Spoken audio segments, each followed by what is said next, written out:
I'm real excited about our guest presenter today, Dave Brandt, and I want to talk a little bit about him before he comes up here.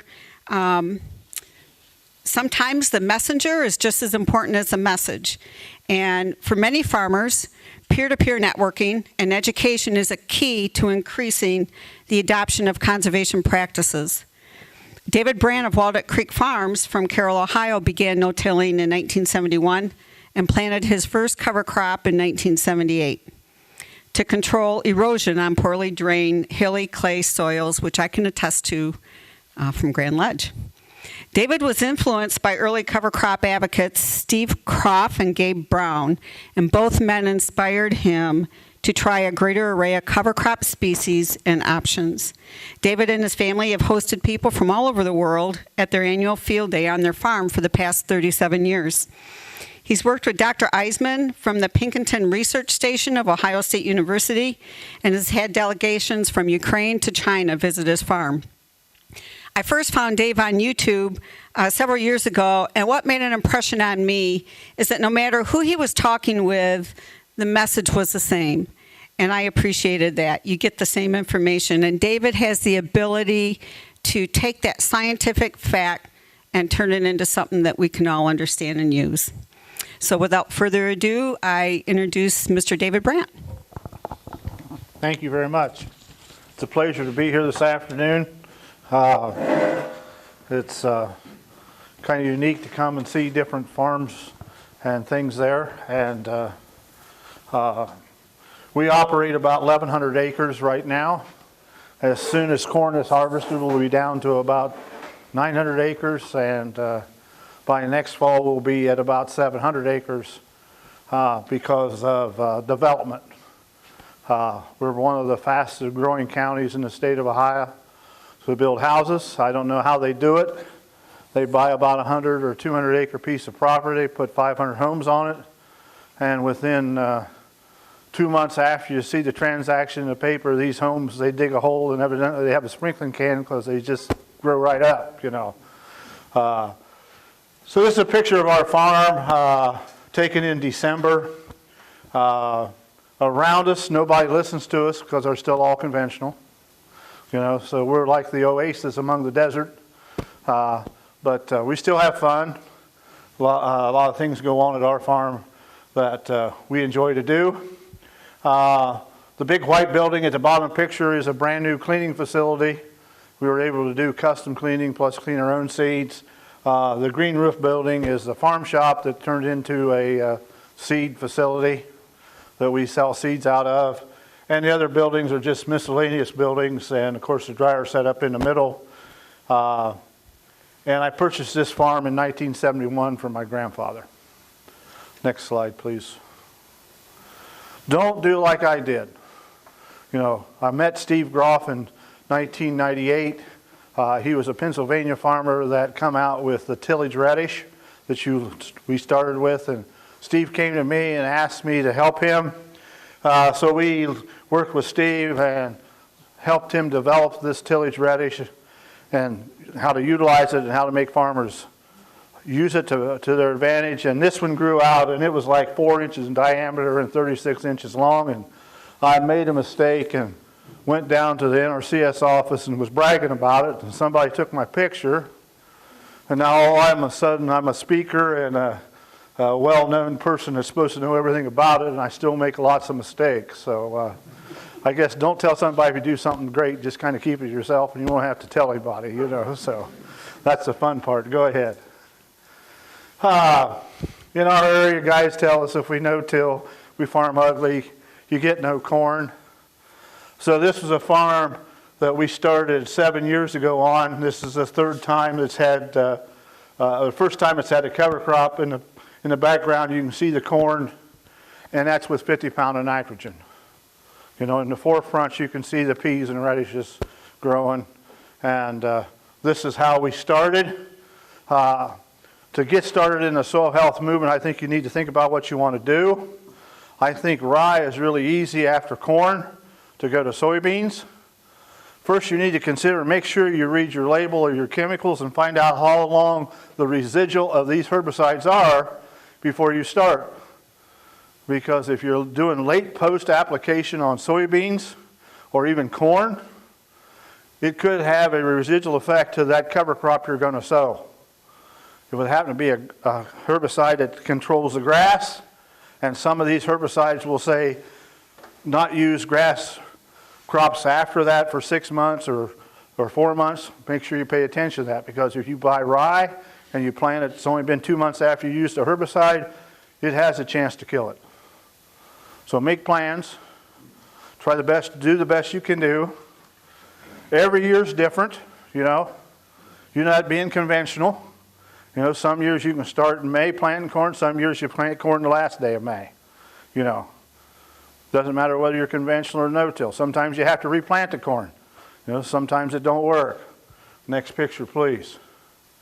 So I began in 78, and this is where I started. Here we're planting corn and rye.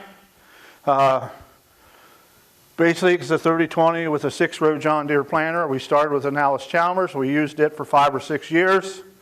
That happened to be the first John Deere planter that John Deere made it with no-till. That's 7000.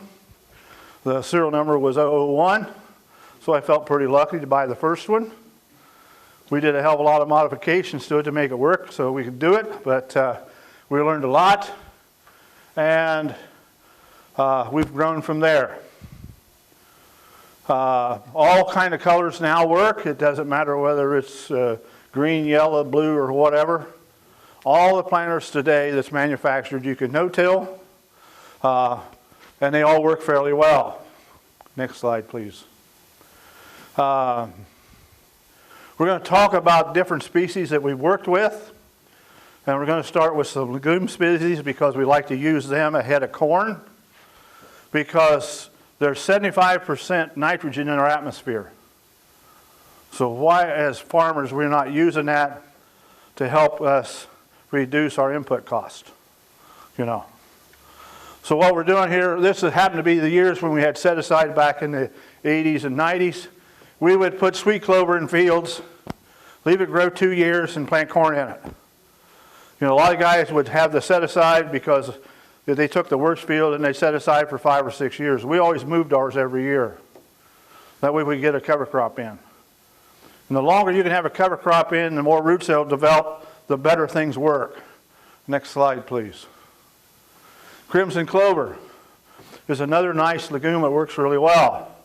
I started working with it in 2000. It was interesting. I went to Ohio State and talked to Dr. Sam Bone. It was the legume specialist at Ohio State, and I says, we're looking at crimson clover as a cover crop.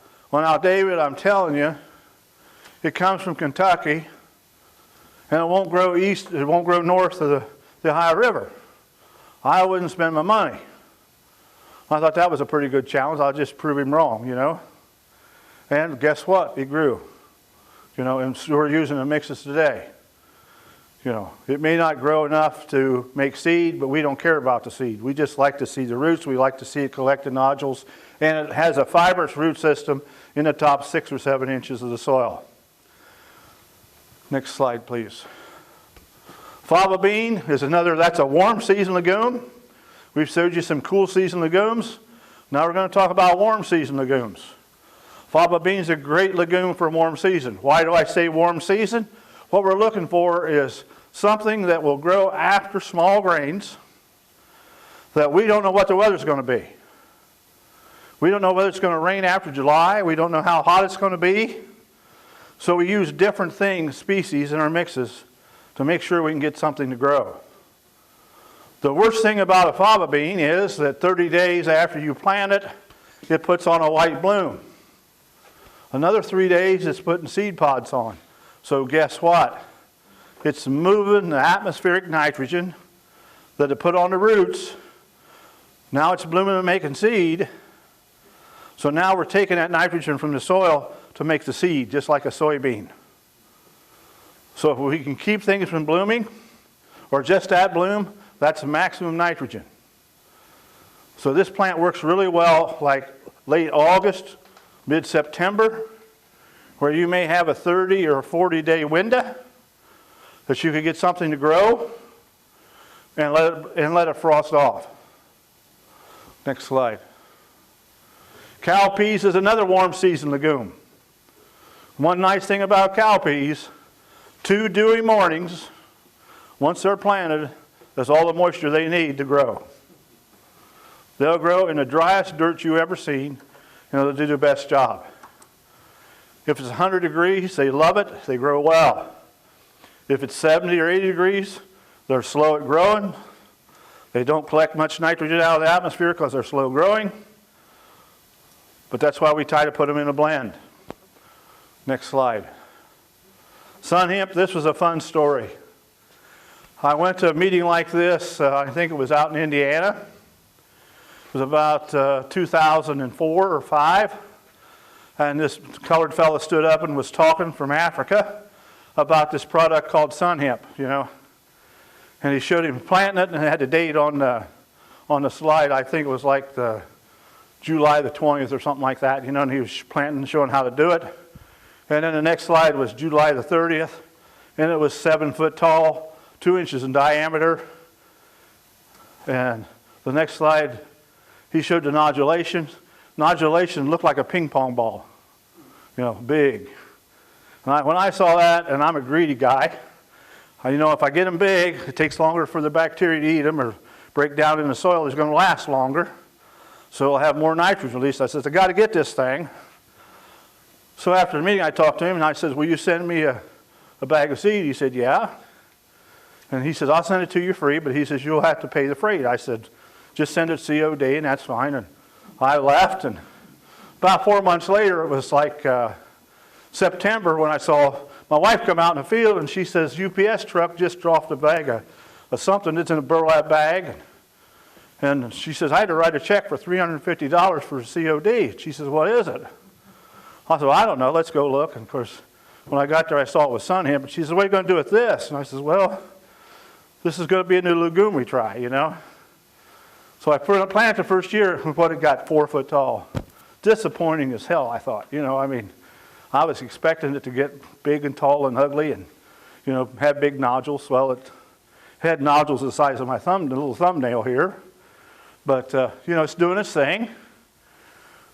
But we found out when it really gets hot, it'll get 6 or 7 foot tall. It'll bloom. It'll never make seed because we don't have a hot enough growing season. We took it out of its climate but brought it here. But it's doing the things we want it to do. We found out if it was 4 foot tall in the soil, the roots were 4 foot deep. That's great. You know, so it has a place. Go ahead. Hairy vetch. These are our cool season legumes we go to. It's slow growing, easy to establish, fairly inexpensive, and can bring up to 200 pounds of nitrogen for next year's corn. You know, a little tough to plant into if you got row cleaners. A little tough on the marker arm because it'll make a round bale out there on the end of that marker arm. So all you got to do is figure out how to get some string on it. And you can plant corn and make hay at the same time. You know. But it's a good crop. Go ahead. Chickling vetch. This looks like pea gravel. It's hard, just like pea gravel. Has the same color as pea gravel. It's kind of gray. It's kind of a diamond-shaped seed. Works really well late fall. Same situation happens. 30 days after you planted, it blooms. That's good, but we want it to die. We don't want it to be blooming in August, you know, because it's going to take the nitrogen from the soil and put it in a seed. So there's certain places you use certain cover crops, is what I'm trying to tell you as we go through this. You know, go ahead. Austrian winter pea. Well adapted to cold weather. Will grow almost all winter long till the ground gets 24 to 25 degrees. You know. Can put up to 200 pounds of nitrogen in the soil. Next slide. What I like about Austrian winter pea is it tends to have a taproot, as you can see. You know, here's a pencil or a ballpoint pen. So what it's trying to do is compare the root zone. Why do I like this plant so well? If you look, we have nodulation close to the surface, maybe an inch, inch and a half deep. What does that mean to David? I plant the corn right here, right by that nodule. Guess what? When it sprouts the root, guess where that root goes? Right into that nitrogen. So when the corn emerges, it's dark green. It's not lacking for nitrogen. When it's knee-high and time to start thinking about how much nitrogen you need, 60 to 70% of the nitrogen the plant needs is right here, 3 to 4 inches deep. If we move to August, when we're talking about grain fill, pollination, it needs another nitrogen shot. The roots are 9 inches deep, and right here it is. So this plant will give us nitrogen throughout the growing season. And really breaks up the ground. You can see the fibrous roots. When this plant dies, an ideal place for the earthworms to live. Makes earthworms happy. They don't have to work so hard. Next slide. So what I did, I went to the university, Ohio State. I suppose Michigan would have told me. But I went to Ohio State and I said, I have these legumes growing. I need to know how much nitrogen I can count on. Well, he said, David, the only way you can count on nitrogen from legumes is to plow them under. It's the green stuff on top that makes the nitrogen. Didn't know about the root system. I says, I have no way to plow it. I don't own a plow. I don't own a disc. I just have a no-till drill and planter. Well, you're not going to get much nitrogen. That was disappointing to me. So what I did for 4 years on our own farm is we planted 5 acres of each one of these species by themselves, put nitrogen on every 6 rows of corn from 200 pounds to 0, shelled the corn. Wherever the corn equaled what the 200 pound of nitrogen did, I figured that's how much nitrogen that plant put forward to the corn. So as they did this is a 5-year study. So if we're looking at blends, and if we're looking for warm season species and cool season species after wheat, we can't get this much nitrogen after corn and beans because the plants don't grow that big. You'll have to cut that by 40 or 50% to get that to happen. But if we go after wheat and we put sun hemp, cowpea, winter pea, hairy vetch, and crimson clover, you can do the math. If you do the math, that's about 425 pounds per acre of nitrogen collected from the atmosphere, put into the soil. Dr. Sam Bone says, well, how do you know that? I said, I don't know. Are you going to count on it, Dave? I said, yes. How much are you going to count on? I said, enough to make a corn yield. You know?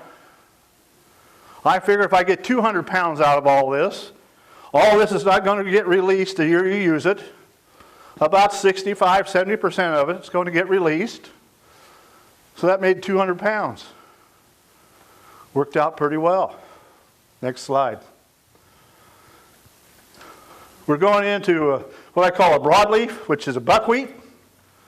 Buckwheat is a fibrous root system. Usually stays in the top 3 or 4 inches of ground. Matures in 35 to 40 days like this, you know. Because of that root system, and because it gives off an enzyme in the soil that does something to it, and I'm not a scientist, so I can't answer that question. I just know that when I put buckwheat in a field and take a soil sample afterwards, that I can count on 25 to 30 pounds more phosphorus after the buckwheat was there than it was when it wasn't there. Just shows up on the soil sample. How it happens, I don't care, but 30 pounds of phosphorus is enough for 200 bushels of corn. You know? So this works really well. Now, if you're an organic grower, that's the biggest damn weed you ever put in the field. Because it makes seed, and it keeps giving you seed. But if you happen to be a conventional farmer that's using some herbicides, it's a good product. Or you kill it before it goes to bloom. You know. Go ahead. Brassica plant or Brassica trap crops, these can be used to trap the nitrogen from the legumes we put it in, or if you happen to have livestock and haul manure, you want to use brassica crops along with cereal crops to collect the nutrients you're putting on the soil, to hold it till it can release it when you want it for the crop. Next slide. These are fun things. There's our radishes. There's our radish. 1.5 inches in diameter. Look how long that tuber is. Just think what that did. Of course, you can't see no hard pin because look how straight it is. You know, there's no marks in it. But just look, 18 to 20 inches deep in the soil with another 3 foot of taproot. Guess how that loosens the soil? Next slide. So here it is growing, you know. No one can tell me why this radish does this. I have a theory, and I have to tell you it comes from Brandt University, just from trials and errors.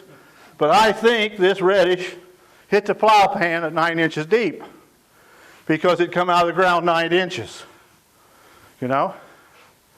When I dug beside that plant, at 9 inches there was a hard pan 1.5 inches thick. The taproot broke through the hard pan. Underneath the hard pan, it got soft again. That radish got 2 inches in diameter and it went another foot deep. But it was just like somebody put a ring around it till it broke through that hard pan. Another thing these radishes do when you plant them in a row with a planter, they act as a strip till machine because you can see it lifts the soil. Next slide. There they are. Precisionally planted. Just like corn, just like you guys do corn. You can do it with a sugar beet plate in your planter. Every other row. Use a winter pea to grow the nitrogen. If you got cow manure or hog manure or chicken litter, use oats instead of the pea because you got plenty of nutrients being put on with the manure. Let those things collect it, and there you go. You're off and running. Next slide. So here it is with the oats and the radishes. If you guys happen to have preventive planting, which I know you never do, but if you do and you've got nitrogen on, the best thing you can do is this with a drill or with a corn planter. Put something out there to collect that nitrogen you already got on and keep it till the next year. You can keep about 70% of that nitrogen by having this planted that way, rather than letting it wash down into the towel line and going out in the water supply. Next slide. So there's the field. You know, the radish is decomposed. This is the carcass of the radish. Here's the corn growing. Don't look too shabby. A little rye straw or wheat straw here from the crop before. And we got the ground covered. Next slide, please. So what did we find out? Dr. Lafiq Islam did a study for 6 years on our farm. Now this is 6 different fields. Well, it's actually 12 different fields because we use 2 fields every year, but they're different fields. So in this study, this is the average of the nutrients found the day we planted corn in excess to what the soil sample said we had. So look what our radishes and peas did. We found 250 pounds of nitrogen, 23 pounds of phosphorus, 230 pounds of potash, 60 pounds of sulfur, 150 pounds of calcium, 20 pounds of magnesium. If Dave Brandt can do that after peas and radishes, I need not to buy commercial fertilizer. Think about that as your saving point. Planting that cover crop costs you about $20 an acre in round figures. You more than pay for the cover by the reduction of what we're doing. Next slide, please. So as we matured and done this, and we've done it for years, every now and then we'd lose a farm because when we put the cover crop in, our neighbors are so aggressive, they would go to our landlords and say, in August, Mr. and Mrs. Landlord, look at that mess Dave Brandt left in his field. Those are damn weeds, you know. If you rent me this farm, I'll make it brown. Well, we lost a couple back in the early 2000s. So I figured out, well, maybe we better put something out there that blooms. So that's 1 pound of sunflowers, you know, and they're blooming. And guess what? We have 4 landlords that's over 80 years old. They're ladies. They fight to know what year they're going to get sunflowers. They get them once out of every 3 years, so we rotate it around. But you put 4 of those sunflowers in a mason jar and put a red ribbon on it. Knock on the door about 9 o'clock in the morning and say, thank you for letting me farm for you. Dave Brandt can do no wrong with those 4 landlords. You know? No longer do we lose ground. Now we got a list of people calling us, wanting us to farm for them. Next slide. So here we are planting some wheat, soybeans and rye. This happened to be April 28th, 2009. I just did it to make everybody wonder what the hell was going on, you know. And you could burn this off and have some success. The neat thing about rye is it loosens the soil. It helps earthworms come. It protects the soil. It will give you 3 to 5 bushel more beans per acre than if the soil was bare. 3 bushel of beans will more than pay for the cover crop. You go out in the field to the combine. The combine rolls 16% easier across that field to cut the beans. That's a 6% fuel savings. You know? Little things add up to be dollars to make your farming more profitable. You know, I have yet found a gold mine on anything. It's just little things that add up that make it worth the time to try to do these management things. Next slide, please. This happened to be a shot from this spring. Here we had rolled the rye. This happened to be a field of cereal rye that we was going to harvest. And we rolled some here for a video they did for us. And my grandson took the drone picture. And here we just planted in rye, but we didn't roll it. We wanted to see which worked the best. You can come to the farm today, tomorrow, before harvest, and what you'll see is 100% stand of beans where it was rolled. And the only place the beans grew is where the duals mashed down the rye that didn't spring back up. So we got 4 rows of beans and a 30-foot drill pass. We also harvested 30 bushel of rye after we planted those beans. We was hoping the beans would come on, but evidently I didn't take time enough to adjust the drill to make the penetration without rolling the cover. Next slide, please. Do you need a crop roller? We sell them. We sell all kinds. This happens to be my poor man crop roller. It's $39.95. It's 4 foot wide. It's got a 1/4 inch angle iron bolted to it, 2 rubber bungee cords, and you can roll cover crop. You know? And that works just as well as the next picture, go ahead, as a $700 crop roller that we have on hand that we rent to backyard gardeners. We can't keep it long enough because they like it, so we sell it. You know? But that's doing the same thing. You know, I like these things because I can sit on the seat. Go right ahead. This is a picture of a farm we took on in the middle of the season. This landlord called. She said, I'm really upset with the operator. I've thrown him off. I will let him plant corn. He said, we'd like to have you farm for us. It's about a 20-acre farm. It wasn't a big deal. I said, well, it's too late to plant row crops. And she says, well, we'll adjust the rent this first year. What do you want to do? And I said, well, I'll plant a cover crop. So we went out there and planted grain sorghum. Here we are in September the 5th, rolling the grain sorghum down. And on the 20th of September, we planted wheat. About 20 acres of wheat made 100 bushels an acre after the cover crop, the first year. Next slide. Here's another crop roller. The beans are planted. We always plant green. It's easy. The planter runs through it a lot better. You either want it green or you want it brown. You don't want it light blue, because all it will do is hairpin in the seed slot, and you'll have all kind of trouble. So here we're rolling. Next picture. Whoops. Back up one. Here we're planting corn. This is hairy vetch, crimson clover, winter pea. When you look at this biomass, we measured this, and what we do, we have a 2-foot square. We cut a 2-foot square off and weigh it green. Do the math, tells you how much we got out there. 42,000 pounds of green biomass. A week before we planted this, I sent a sample off to a lab only to get nitrogen in the soil. I don't want to know anything else. Just give me a nitrogen reading.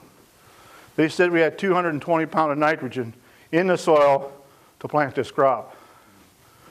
So here you can see how the marker arm laid it down, because there's what he's going by. Here we're rolling it down. I roll afterwards.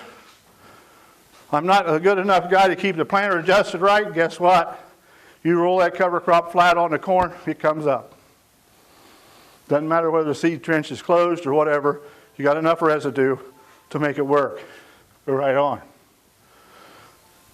Some things I think is really important as you build good soil health and as you build cover crops. This is a really busy slide. I shouldn't even have it there for you guys. But these are our corn varieties from 18, corn varieties from 19. The only difference is the variety. Everything else is treated the same. But what I want to show you is these two numbers right here. Spectrum seed corn, 111 days. Two varieties, 111 days. Planted within a half hour of each other. Treated the same through the growing season. One variety made me $57. The other variety made me $220. Now, which one of those numbers will you buy next year to plant in a cover crop?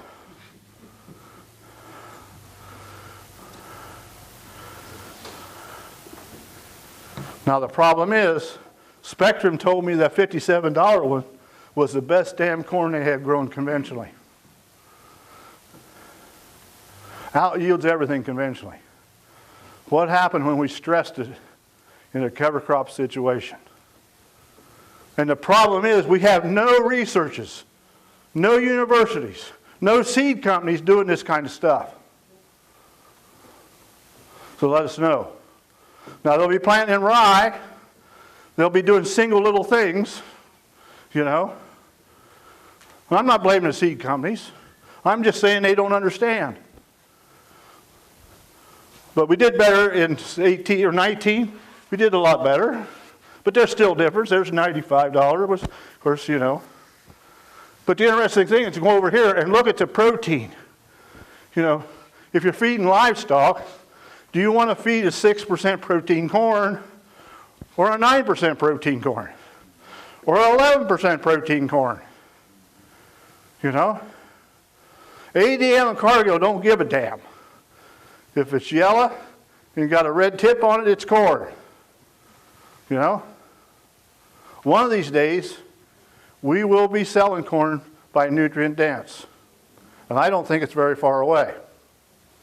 It might be 9 or 10 years, but the public's going to demand we grow better crops. You know. Next slide. This was a fun thing. I took this crop roller to New York or to North Carolina. 500 acres of tomatoes. Farmer. We arrived there May the 25th. Everything was plastic. Tomatoes growing in it. The ground's kind of light blue or brown sandy, with a little white sand in it mixed with it. And so he had cover crops, and we sold him the crop roller. So he demonstrated it. He says, we're going to plant another cover crop. And I said, well, why don't you get your transplanter out and let's plant tomatoes? Well, it won't work, David. I said, yeah, let's just do it. So we planted about 600 tomato plants while we was there. Made about 2 or 3 rounds. You know, a month and a half later, a guy called me back up. He said, David, he said, that's the best thing I ever done. I said, what happened? Well, he said, a month after you left, was 107 degrees. He said we had a rainfall event, and he said the plastic was so hot that when it rained on it, it evaporated and steamed off the tomatoes, killed all the tomatoes in that 500 acres. He says the only ones that wasn't affected is where the cover crop was. So today they grow cover crop on their tomatoes. You know. All kind of rollers. This happens to be a Don. Bolts onto the planter. Works extremely well, I think. It costs a lot of money compared to a pull type roller. If you have a 12 or a 16 or a 24 roller, you need to look at that because they're cheaper because you don't have to buy the frame. If you're under a 12 row, I think you need to look at ones you can pull with a tractor or a 3-point lift. Go ahead. Next slide, it just shows you. You know, here we're just running through a little ride home. This is on a 6% slope. We didn't take the row cleaners off because I wanted to see how much residue it moved. In 3 months, this strip right here was 1.5 feet deep from erosion on that 6% slope. Guess what? There's no row cleaners used on Dave Brandt's farm because of our rolling photography. Next slide. We talked about the rye, so here's 6-foot tall rye, no herbicide, 74 bushel beans. Hope I can do it this year. I don't think I will. I think we're going to be in the 61, 62. We just haven't had the growing season, you know. But what I want you to look at is look how close the nodules or the nodes are on these beans. If you can see them, they're touching each other, you know. I've seen beans this tall, thought there's going to be a hell of a crop. And you go out there and the beans are this far apart. This is why we increase the yield. When we plant those soybeans, they're starved for nitrogen. So they put more nitrogen on the roots. They tend to put more pods on. They put more blooms on. Put more nodes on. That's why we see a yield increase. Next slide. Ryegrass. I don't like it. I can't control it, so I don't use it. It's a good cover crop. They use it in Indiana. They use it in Iowa. They use it out in the Midwest states. Most of these guys are killing it when it's 3 inches tall. They kill it in March because they want to plant brown. When you kill it like that, it's not a problem. But you got 2 months at least without a cover crop growing. I'd rather have something green and growing there to protect the soil. Go ahead. Again, just another shot of our planter in ryegrass. Next slide. You've got to be concerned when you're trying to grow cover crops, and you've got to get the message across to your custom applicators that they need to do a good job. This is a 45-acre field. We got behind. My co-op was spreading some fertilizer. I says, why don't you mix rye with it, and I can get that 45 acres done while you're doing it, and I won't have to worry about it. Oh yeah, we'll do that for you, Dave. It won't cost you anything. I wish I hadn't given the rye, because you can see the problem we got. We got a 35-foot strip of rye, and then we got a 38-foot strip of nothing. They were spreading line before, throwing it 64 feet, you know. So I called them up and I said, do I have to pay for the 100 pounds of potash you put on? Well, yeah, David. Well, I said, look at your spread pattern. Well, he said, we know it went clear out to 64 feet. I said, well, the rye didn't. That cost me 2 years of production. I lost 22 bushels of soybeans from those bare strips the next year, and I lost 7 bushels of corn the year after that. So make sure you understand what you need to do and what you need to accomplish. If you're going to put it in a spreader, it'll only go about 30 foot. You know? Nothing wrong with spreading it. Just make sure you understand what you're doing. Go ahead. 1 year we didn't get it done. Here we are. This is March the 19th. And we talked about Gabe Brown and we talked about some other people. They're my mentors. We talk to each other every day. or every week. We challenge each other. So I called Gabe, and Gabe says, you got some soil you didn't get covered? I said, yeah, we got a bean field. Well, he says, why don't you try lupins? Throw them out in the spring. So we did. Next picture. So there's a lupin, there's a rows of corn. Neat thing of it is the lupins will die after it gets about 65 degrees, so I didn't kill them. I got about 20 pounds of nitrogen from them. Not enough to pay for the seed, not enough to pay for the time, but I tried something, you know. Go right ahead. We bought a Walker Highboy sprayer. We took the 28 of the tank off of it. We took the wet boom off. This happened to be a Montag 37 cubic foot box, which will hold about 3,000 pounds of seed. We put 2-inch pipes on the blower. We blow 90 foot of rye or our blends in standing crops. Damned expensive to put together. Didn't have enough time to pay for the expense of it. So if we would have had time to do applications, we would have made some money. Next slide. There's what it looks like. This is a wheat field. You can see the wet hole in it. I didn't want to destroy the wheat. So here it was a wet spring. We sowed 60 pounds of soybeans with it. You can see there's different drops on it. That makes it spread out. We harvested the wheat, made 74 bushels, and the beans made 36. The beans were about a foot tall, and we combined the wheat. Go right ahead. But here's the kind of results we can look at when you do and after you shell the corn. You got a green growing cover crop there. Guess what? If you got livestock, a great place to put them. If you don't have, just let it capture more nitrogen. Next slide, please. These are some of our blends. This is a 4-way blend. It's winter peas, oats, radishes. I think there should be a sunflower or two in it. Next slide. This is more of a brassica mix because this guy was putting chicken litter on. So we give him 4 pounds of a brassica mix to hold the nutrients there. A little bit of foxtail, I'm not worried. That's a root. That'll be all right. Go ahead. Another blend, one more, I think. Yep. You can see how nice they grow. They need to grow like this after wheat. And I'm not saying you need to grow a third of your acres wheat. You know, figure out what you can do. Maybe you need 10 acres of rye to sow rye on your farm. Plant the rye, harvest it, do a cover crop. That'll give you 10% of your ground maybe that's in a cover. So in a few years you get around and start building that way. You know, go ahead. The 10-way mix, I just wanted to show you this. This is a 10-way mix. Back here was 200 acres. There's 500 homes.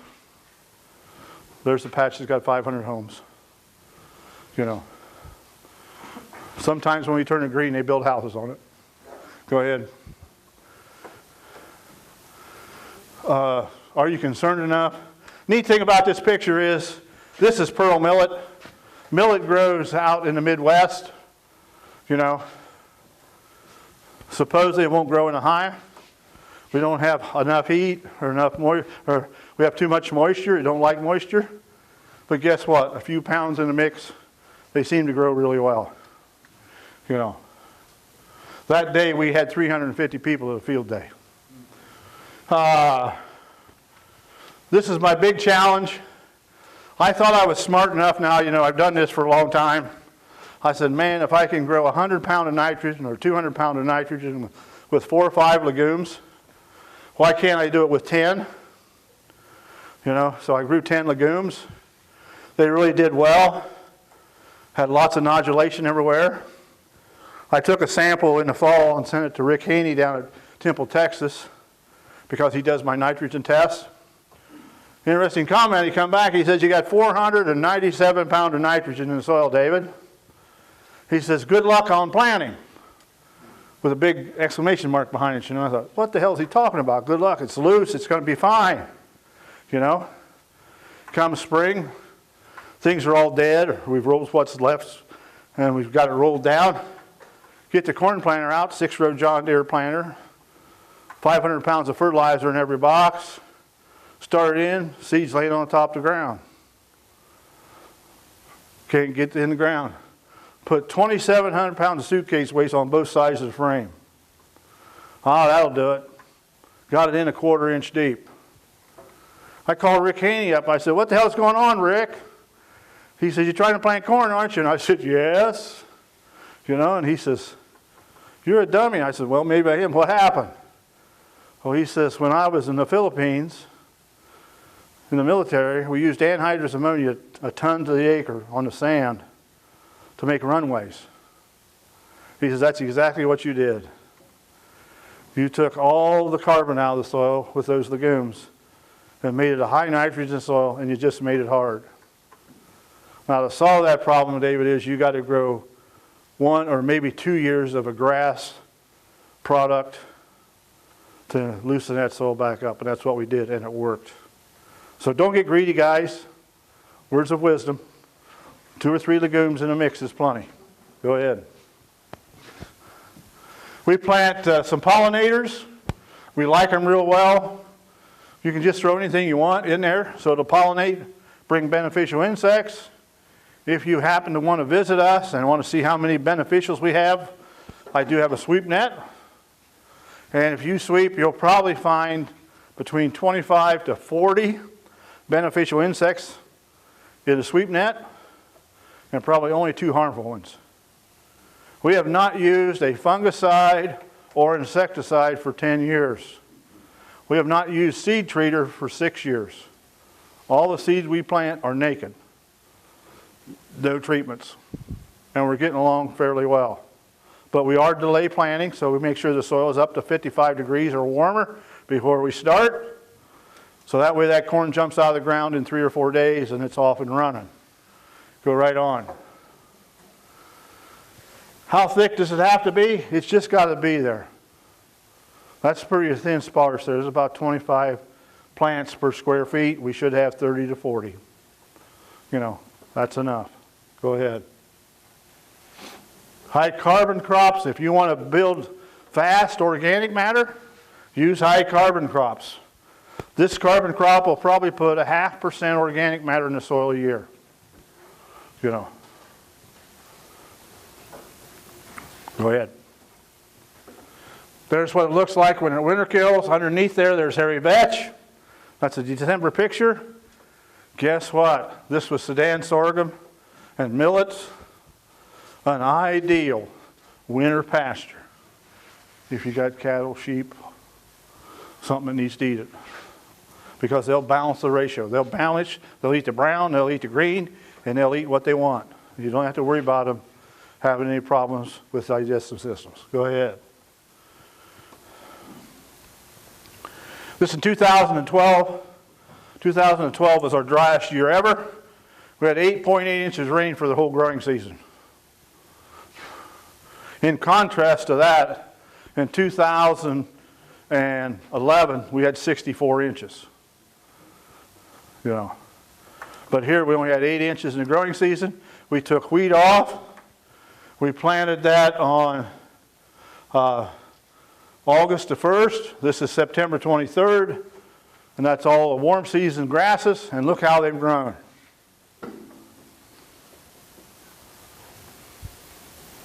there's what it looks like in the winter. The nice thing about warm season grasses is they tend to break off about 6 or 8 inches above the ground. So we actually have tunnels that the wind can blow through and dry out the soil in the spring. If you use too many oats in your mix, and oats will fall down flat on the soil, just like you would put a tarp on it, you'll have trouble getting that soil dried out in the spring with too many oats. Oats are good, but you need to keep them low in the seeding rate. Next slide. This is some information Dr. Lafitte put together. This is a red bar. It's just no-till.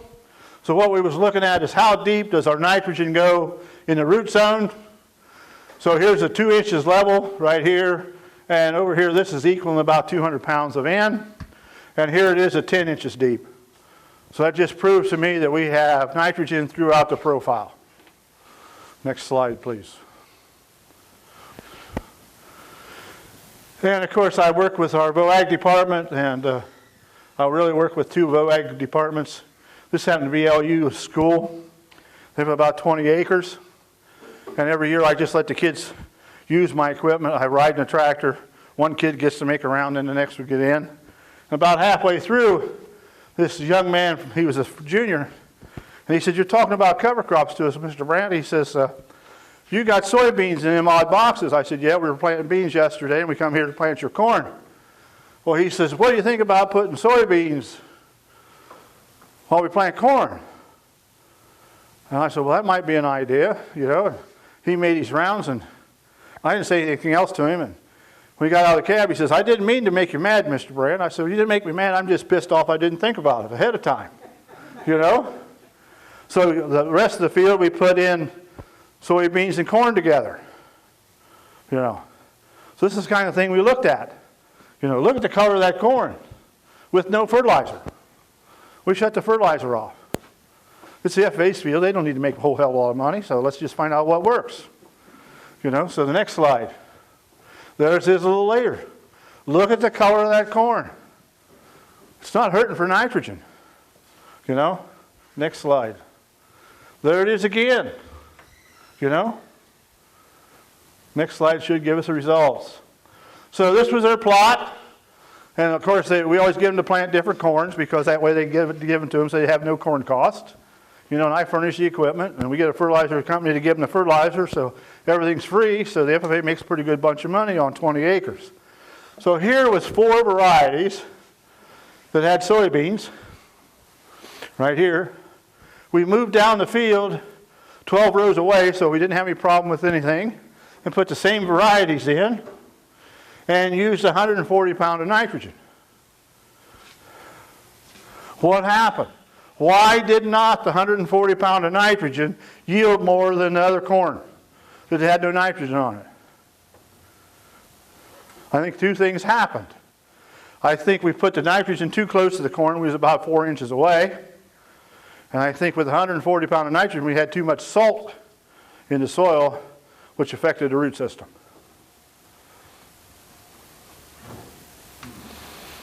But just look what happened, you know. If you have clean fields and don't have to worry about weeds, I think it's a shot that you might want to try, you know. If you got a lot of weeds, the weeds are going to overtake the corn. That's not going to work. Go ahead. This is another experiment we did.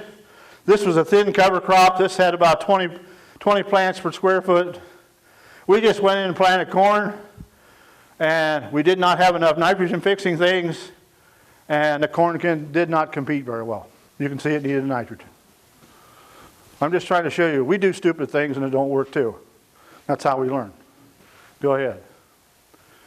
We do use a lot of radishes and wheat if it's before October the 17th, because from the 17th till frost comes, we have a chance to get that plant to be 4 or 5 inches tall.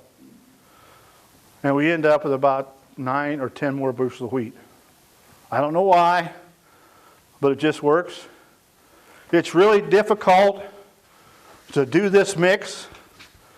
You know, on Dave Brandt's farm, we fill the drill box almost full with wheat. We figured out how to do 20 acres. We're using 2 pounds of the acre.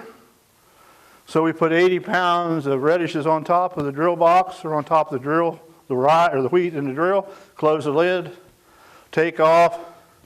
The first couple 100 feet, there ain't very many radishes, but after that, they're pretty well uniform. You know. Next slide. And this is the ultimate goal, guys. This is my last slide. Don't want to bore you anymore. But in 1971, this is my Cardington clay-based soil. And 2014, same soil type, now has 8% organic matter. A piece of chocolate cake, right? What does 8% organic mean for Dave Brandt? That means I can infiltrate an 8-inch or 6-inch rainfall event in an hour. You know, that also gives me 200 pounds of nitrogen in the soil because of the organic matter. Because every point of organic matter we have, you can count on 50 pounds of nitrogen.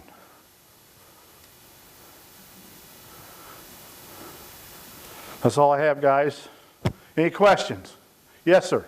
So what are you doing for any like slug management? Because I've seen a lot of cover crops this year where slugs, ate soybeans or slugs Yep. in the corn. First thing you can do, if you know you got slugs, leave the green cover crop grow. Then terminate it later. The scientists we have on the farms tells us that slugs do not like corn. They do not like soybeans. It's there. If you kill everything, it's just like Dave Brandt. If I don't give you a steak every now and then, I'm going to get thin. So when I see that steak the next time, it's going to get inhaled. So if you know you got slug pressure, that's the way to do it. If you'll stay away from neonics on the corn treatments, use some other kind of treatment if you have to use a treatment, then you're going to have the benefit of a crabbit beetle showing up and lightning bugs. At our farm, up till last week, it was like the 4th of July every night. We got lightning bugs everywhere. And they eat the slugs. The crabbit beetle eats 6 or 8 slugs a night, plus the crabbit beetle also eats 2 pounds of foxtail seeds and 3 pounds of giant ragweed seeds a year.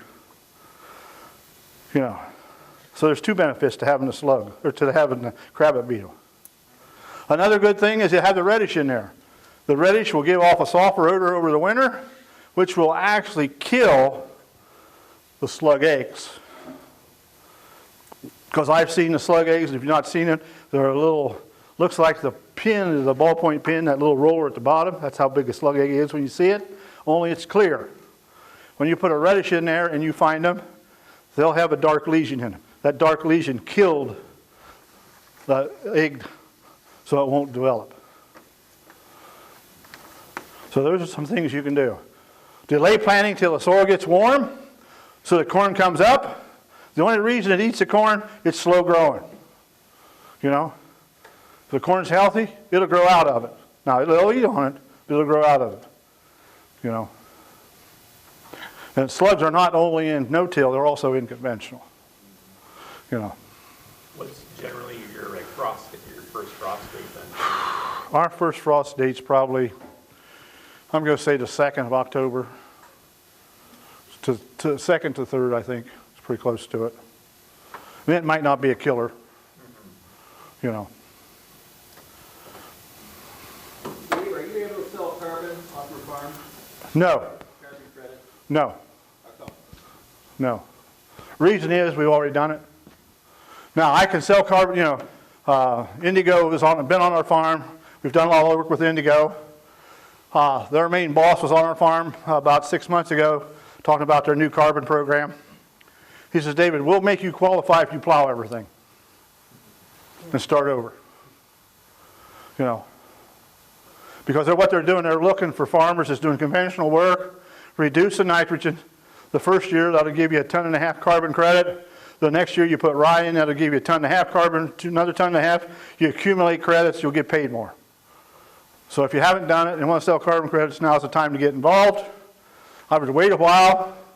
I'm seeing carbon credits probably going to get as high as $100 an acre.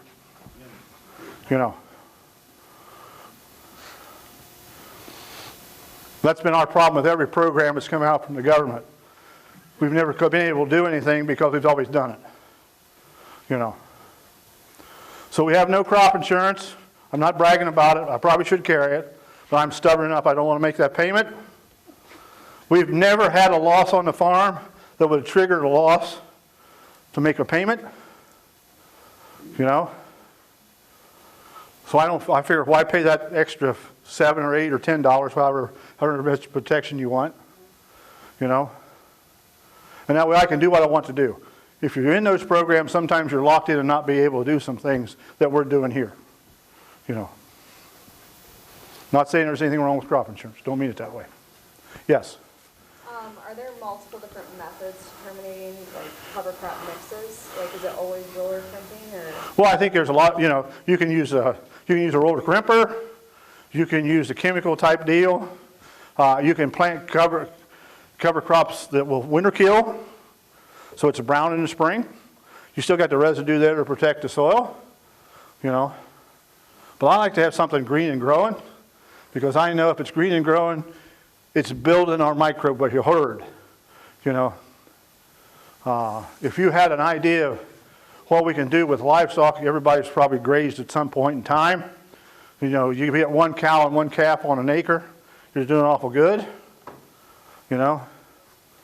When I do a food grade analysis of our fields, which what they do, they count the bacteria, the nematodes, the protozoas, the other big things that I can't pronounce, and they claim that we have equal to 4 cows and 4 300-pound calves in the soil working for us.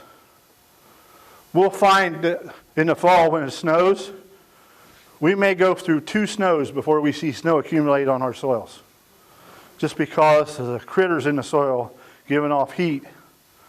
You know, our neighbors' conventional fields will be white and ours will still have no snow on it.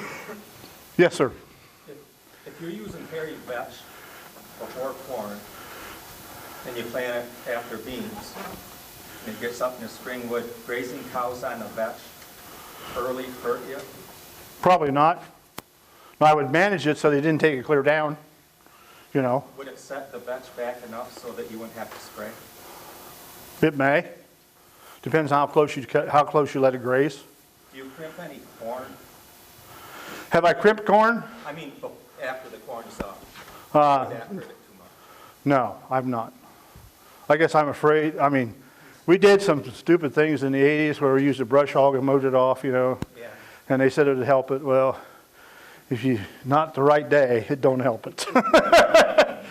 It's like rolling soybeans. Guys are talking about rolling beans when they're at the 2nd leaf stage. You know, I think it can be done. I've seen guys do it. But if that 3rd leaf is there and you roll it, them beans are dead. You do some of the shorter day rye that might work up here. Yes. Yeah. Yeah. So if we got it in the ground, say the middle of October. It'll be about 1.5 inches or 2 inches tall before the snow comes here. It'll be kind of rusty red or maybe light green. Then you get your beans in maybe the middle of May. It'll You be, crimp it 2 weeks later. yep, you'll be all right. Yep, But that's a shorter day. yeah, yeah, yeah. Yes, sir. How were you implementing cover crops into corn before you got the high boy machine? We didn't. So you were just basically just doing after wheat stubble? Yes, right. Yeah. And then as soon as we take our crops off, in our case, we have a 3rd corn, 3rd beans, 3rd wheat, because David's not smart enough to do anything other than that. So we know if the field's in beans, it's going to go to wheat. And, you know, and if the wheat goes to cover crop, it goes to corn. The thing I want to caution you with, always make sure you got a plan. Don't be buying cover crops with nitrogen on it and then decide that it got too late to grow corn, but you got all this clover and vetch and all that shit growing there, and you're going to plant beans. You just wasted your money, because those beans are going to yield about 22 bushel the acre because there's too much nitrogen in the ground. So always try to make a plan. Try to stick with it as close as you can, you know. Some real things we can do, you know, a lot of our cover crops now, we're putting sunflowers in with the corn planter 2 days before we plant the cover crop. So we're harvesting the cover crop, we're harvesting the sunflowers for bird seed. You know, we've done it with grain sorghum. You just got to make sure that you keep all your cover crops shorter than the grain sorghum, because it's a bear to run sorghum sedan that's 6 foot tall, green through a combine halfway down. You know, it just don't happen, guys. So if you're going to try to harvest something, and what we're trying to do is show guys that want to grow double crop beans, we can grow a cover crop, have another crop you could sell, and still have a cover crop when you're done to protect the soil. And make the same amount of money as 20 bushel beans. You know. So again, I want to thank you for your time, and feel free to contact me. And if you're going to start doing no-till and cover crops and trying to build soil health, I suggest you find a group, get 5 or 6 guys that want to do it, or maybe there's 5 or 6 guys around that's doing it now, and let them mentor you. Because you're going to face problems you've never seen before, and it's easier to give up than to face them. But I don't want you to give up. You need that help. So thank you. Thank you, Dave.